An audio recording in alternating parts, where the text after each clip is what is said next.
player would want to play through, right? Because they could be, it's more or less, I think I've heard the analogy of soft tissue injuries are like when the check engine light comes on. You don't necessarily, not something's not wrong right then, or something catastrophic might not be going on right then, but it's something is going to happen sooner or later if it's not dealt with. So with those, we're not actually able with those blue tents, we're not actually able to see what they're actually testing for. If it's a quad, if it's a hammy, if it's a calf, what specific area that they're trying to look for. So for players like Julio Jones, that's had a number of soft tissue injuries, players of that ilk. Those are some of the things that at least we'd like to be able to see if they're having those types of examinations. Yeah, I would love to know kind of what they do in those blue tents. Maybe someday if I ever get in one, I'll let you guys know kind of what goes down in them if I can. We'll be following your timeline to find out if that's possible.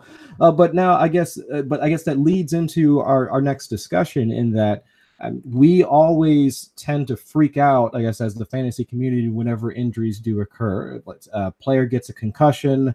Then we go back through their injury history. We see how many concussions that they've had or they sustained over their entire career. So players like Devonta Freeman, Jordan Reed, that's racked up quite a few. We try and figure out, well, how is that going to impact or possibly decrement their value over the life of their career? So from your experience, I guess, how do our injuries overvalued? Are they overemphasized when we try and talk about either buying, selling, trading specific players? Or do you think they are something that, at least from a general sense, we properly bake them into their value as these things occur? Yeah, I think it's kind of a case-by-case basis. I think certain players kind of get typecast into this idea of being injury prone or at a greater risk of injury, kind of unfairly. I was big on Keenan Allen for a long time. I still am a big Keenan Allen fan. And I feel like there's a difference between a guy who misses a lot of time from various injuries and a guy who misses a lot of time from various injuries that also put him at risk of future injury. So injuries themselves aren't all they don't all add to like future injury risk. Obviously your soft tissue things, your hamstring strains, your ankle sprains, your concussions, these are all things that we know once you get one, the next one's easier, the next one's easier. The symptoms are usually longer. With a thing like a broken bone, it's very common. Yeah. A broken bone's a major injury to a normal person. It's a major injury to a football player. They may miss 6 games in a season from a broken clavicle or a broken arm. But these aren't necessarily injuries that put them at risk down the road for another broken arm or another, broken scapula or whatever it is. Typically I look at bone breaks as, man, that sucks. As long as it's not in your ankle, I'm probably not going to, if it's an arm break, probably not going to break your arm 8 times in an NFL season. Same thing with like an ACL. An ACL tear increases your risk for another ACL tear on the other side. You're also at an increased risk for an ACL tear on that side.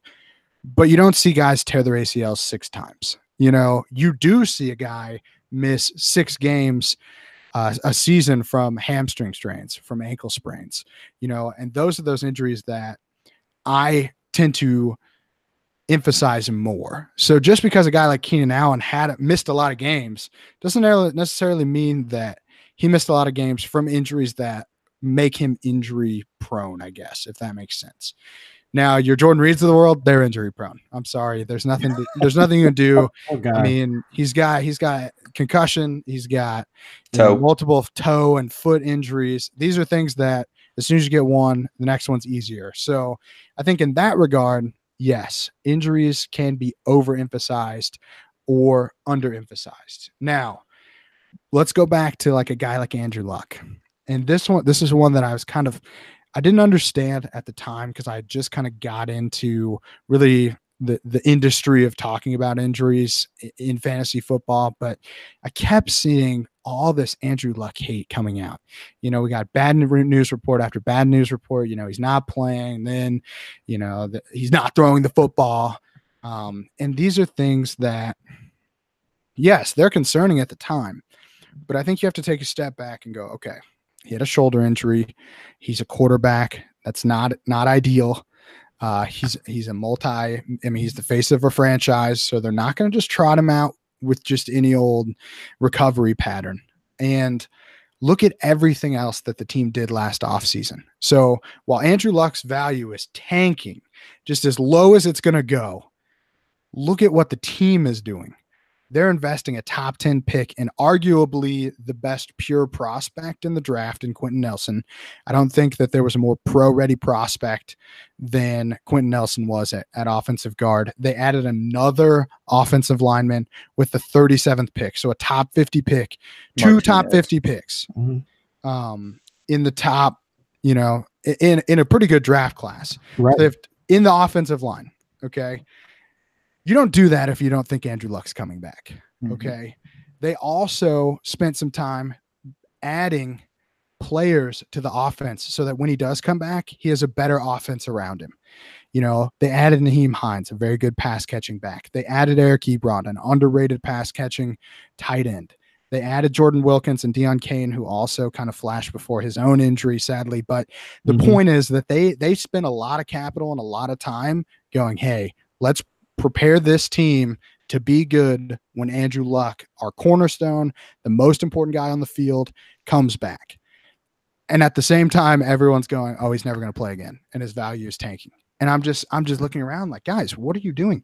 They literally have addressed every single issue that they needed to address to ensure that Andrew Luck was coming back, and yet still his value is tanking because you guys haven't seen him on a football field in a year. It just didn't make sense to me.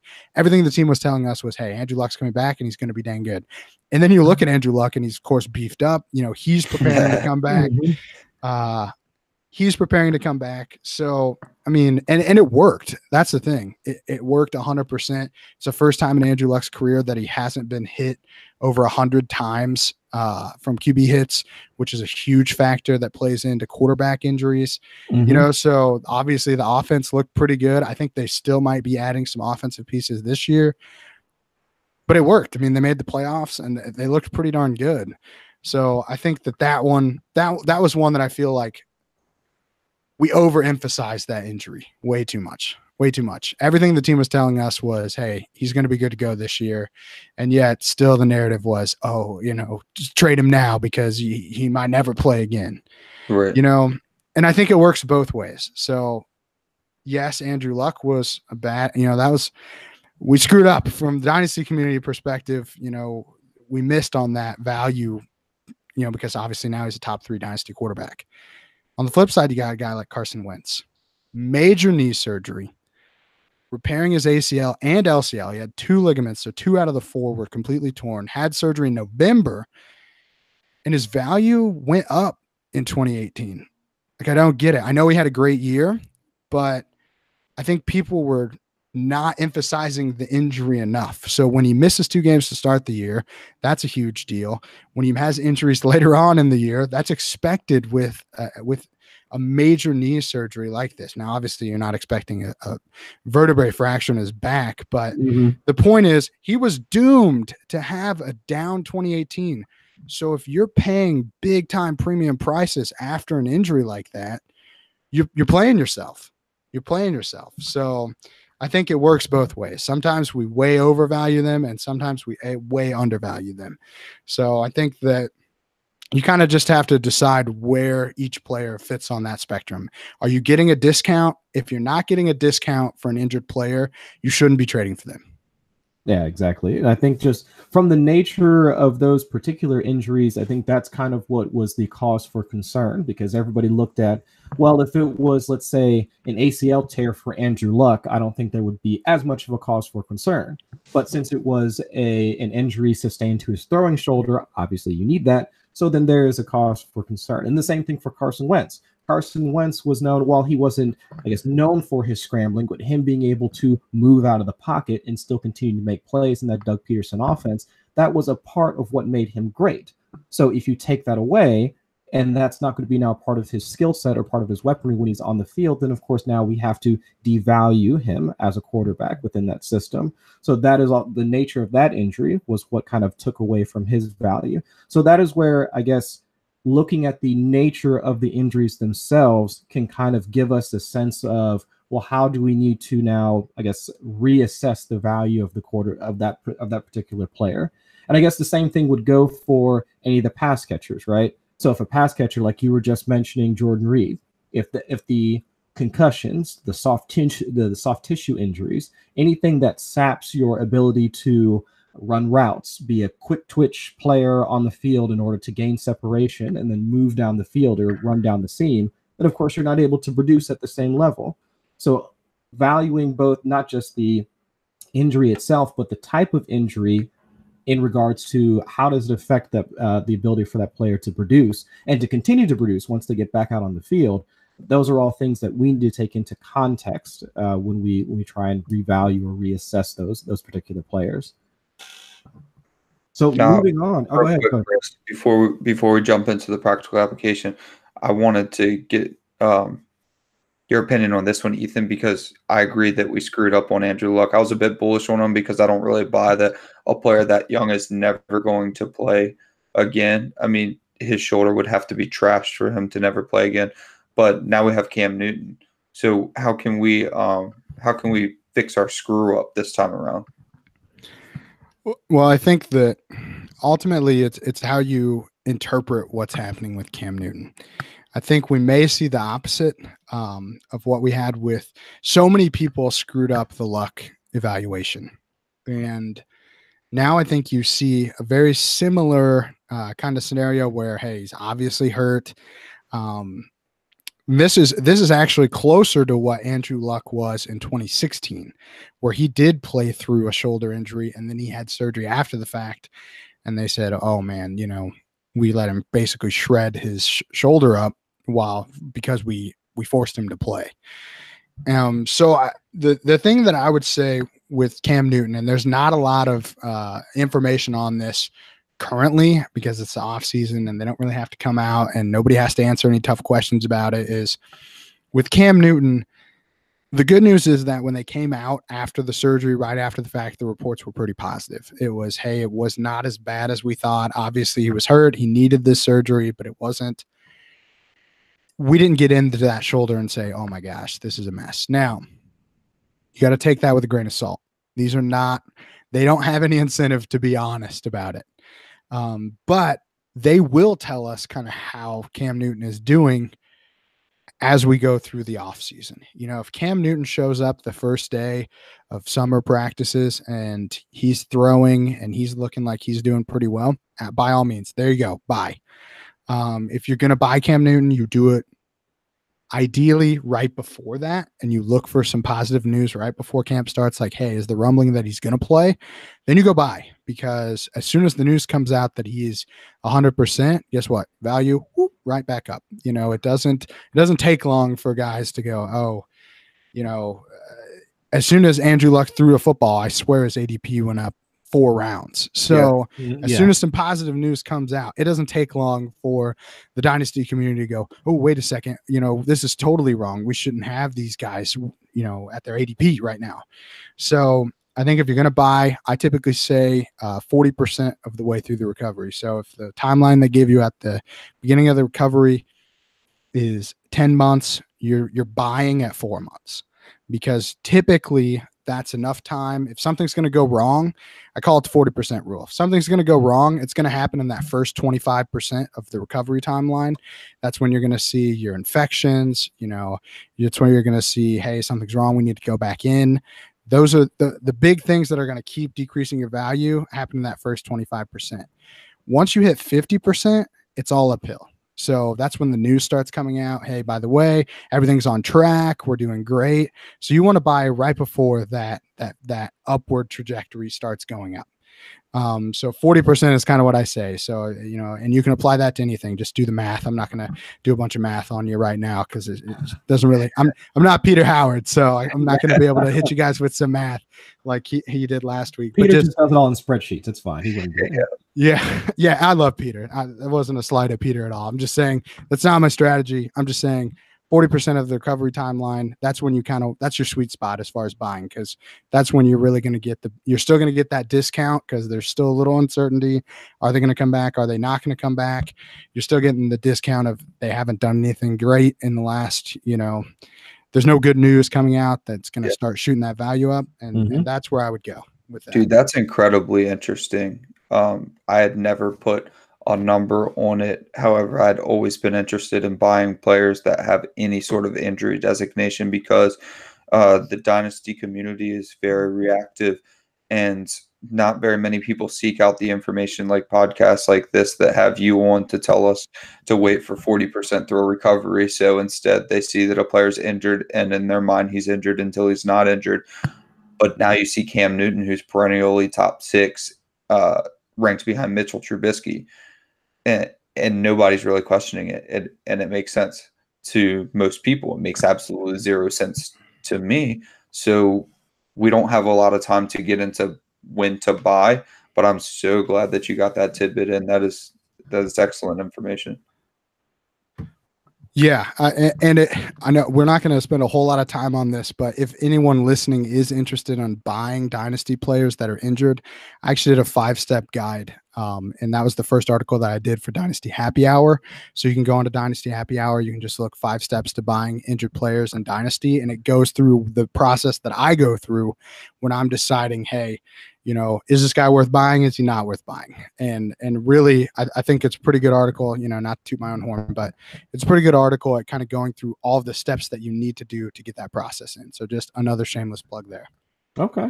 All right. I like it. So I'm hoping at some point, remind me, Adam, but let's see if we can find the link for that and then tweet that out once we actually get the show out next week. So that we'll do that. So in either case, so now moving into the practical application of the show. So now we have at least an idea of how to approach injuries. We've talked about previous injuries, but let's talk about the state of the NFL currently. So we've had some free agency movements. I don't know if anybody's heard, but we've had some pretty cool trades.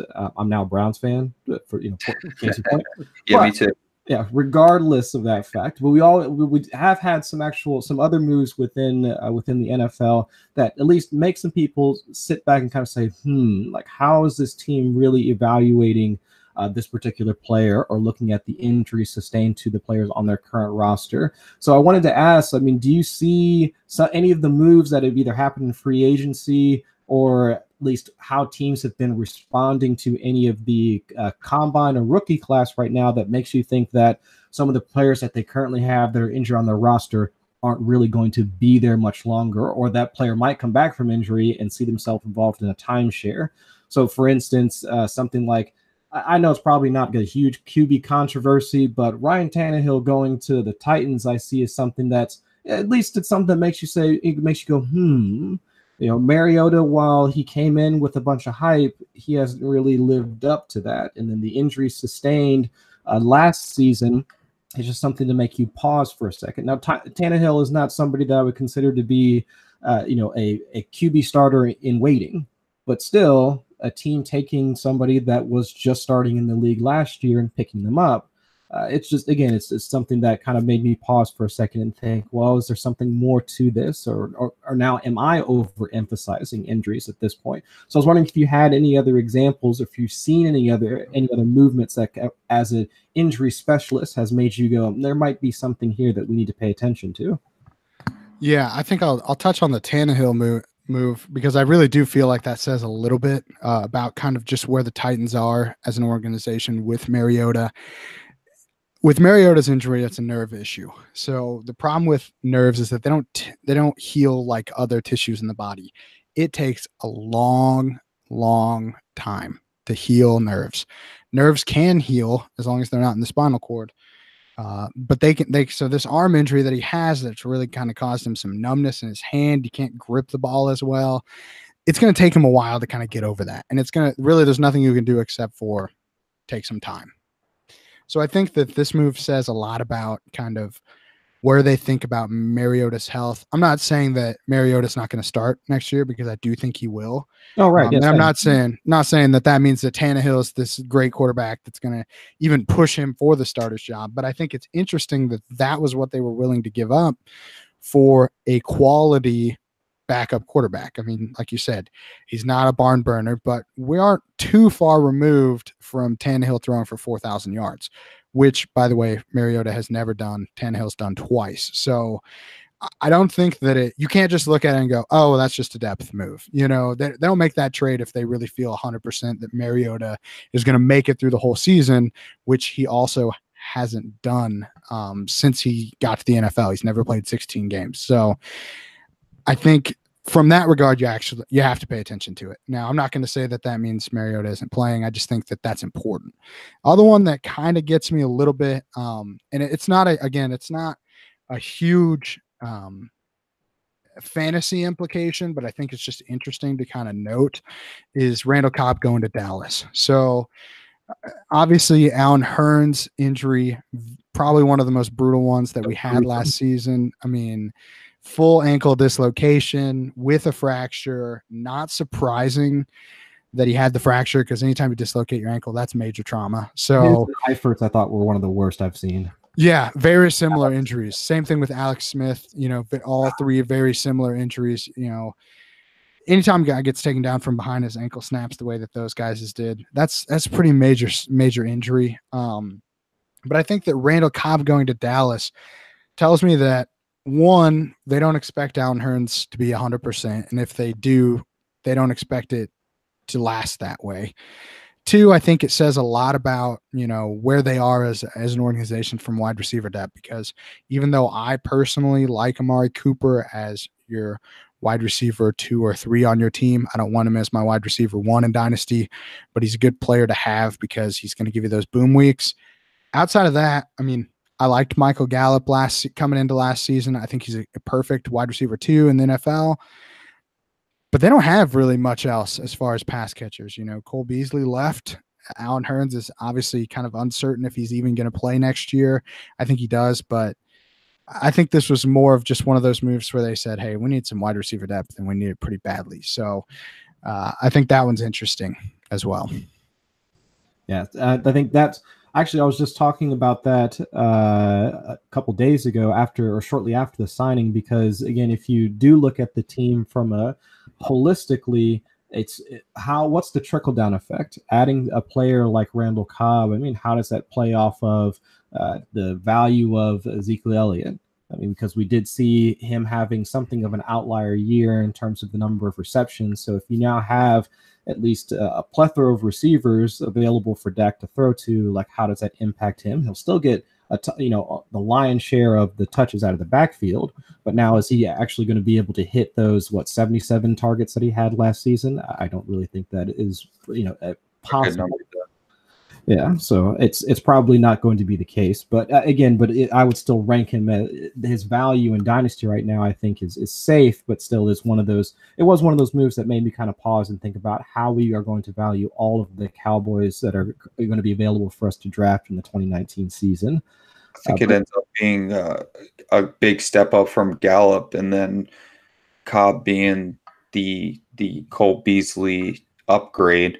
Is kind of what they want to see, because Hurns wasn't nearly as involved as he should have been anyways, and I definitely think from the injury perspective, they're just like, hey, if he comes back, he's a bonus. But the moves so far have definitely told me Gallup is probably going to have to try to take a step forward, and they're moving on without him. So, I mean, that says a lot about that type of injury. Yeah, exactly. So I'm thinking that if I were to draft at this point, I would say that the greatest value should be within. Dak should be able to take that step forward and move the team, because now he has another playmaker that can help in converting third downs, keeping the team offense on schedule, and then continue to matriculate the ball down the field. So that's what I see happening, but I guess we'll have to wait until September in order to actually. For what it's worth, I mean, you can joke about how old he is, but he's still going to be a first down machine. So yeah, absolutely. I mean, do it. I mean, in Dak's fairness, I mean, I've never been as high on him as I should have been. But in fairness, I mean, he's been top 10 every year that he's started. But if he's going to be considered where probably Cam's been considered, it's going to have to be this year. I would agree with that. Yeah, I think that's absolutely fair. But all right, just kind of wrap things up. Ethan, first of all, thank you for sitting down with us tonight and kind of walking us through your process. And I think the tidbits that the nuggets that you've left us with, I think are quite valuable in how we assess injuries, how we value players that are going either through the injury rehabilitation process or that's happened on the field, and we have to deal with that for the weeks afterwards. But before we get you on out of here, man, I just want to give you a quick second to say, the floor is yours. If you had any other information to provide to the listeners, any content that you have coming out here over the next couple of weeks or throughout the off season, rather. I know we got the NFL draft coming up, so any Dynasty content you have coming, pimp whatever you've got going on, man. The floor is yours. Yeah, so you can always find me on Twitter at eTurnerFF_PT. I'm super open. Anytime anyone tags me in anything, I try to give my opinion on that. I'll be a little caught up trying to get my licensure in. I got a big exam in July, but I am doing those injury histories. Like I said, probably the most extensive rookie injury history collection that you'll find in the market. In fact, I kind of pride myself on that being the case. So, as of right now, I've got close to 50 wide receivers, nearly 40 running backs, I think 20-something quarterbacks and 20 tight ends in this year's class that I'm doing full injury risk assessments on. And that is all going to be available to anyone through the Dynasty 101 Rookie Digest. And that's just my part of it. That's just the injury part of it. Wow. Obviously, we have breakdowns for all those players. It's a big piece of work. We got 5 or 6 really good guys working on that. So definitely want to get that plugged in there. As far as the rest of this off season, I'm going to be writing a few articles for Dynasty Happy Hour, and maybe get some work in with fantasy football statistics. If they'll let me get some of that sweet data. And I'm going to be talking about kind of the rookies in this class and really who do you need to look out for and who really is being said that you need to look out for. That's not really the case.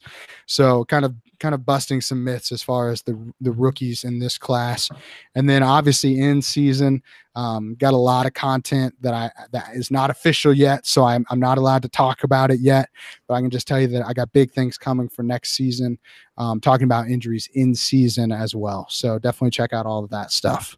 Excellent. I'll definitely be looking for that. And hopefully anybody that's not following you should be doing so as soon as this episode drops. So, but to kind of wrap up again, Adam, do we have anything for the listeners before we get on out of here?